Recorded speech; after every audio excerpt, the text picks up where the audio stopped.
Mexican soldiers en route to the U.S. border on September 6, 2005.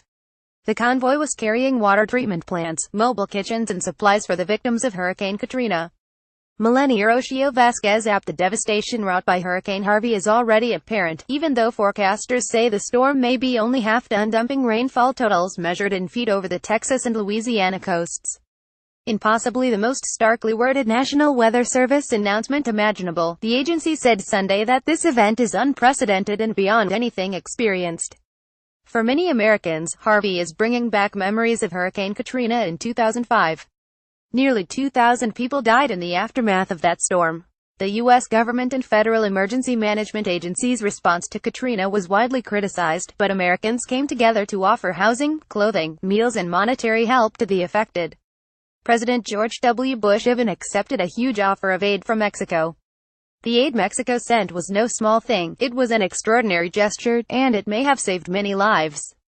Marking the first time that Mexican troops had set foot on U.S. soil since the Mexican-American War in 1846, President Vicente Fox sent an army convoy and a naval vessel laden with food, water and medicine.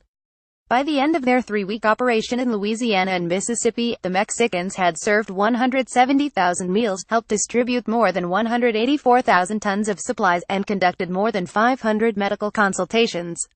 Mexico and the United States are nations which are neighbors and friends, which should always have solidarity in moments of difficulty, Fox told NBC News at the time. Fast forward to now, as deadly Hurricane Harvey pummels the greater Houston area. The United States now has a president who kicked off his election campaign with a speech that denigrated Mexicans. A president who has been vociferously assailed by Fox, and, as his tweets on Sunday revealed, a president who will take time to bully and belittle Mexicans while a catastrophe unfolds in his own country.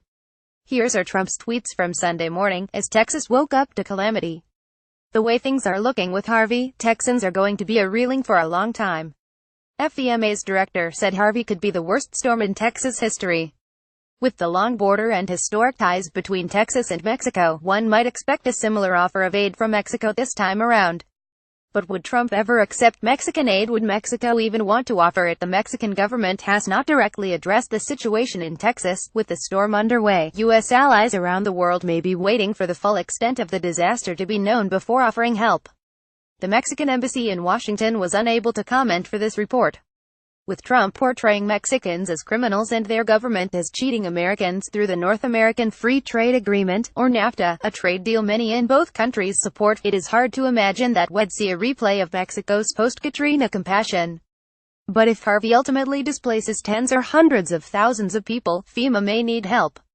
If Mexico does offer aid, it will have an opportunity to be the bigger man. And such an offer would put Trump in a bind.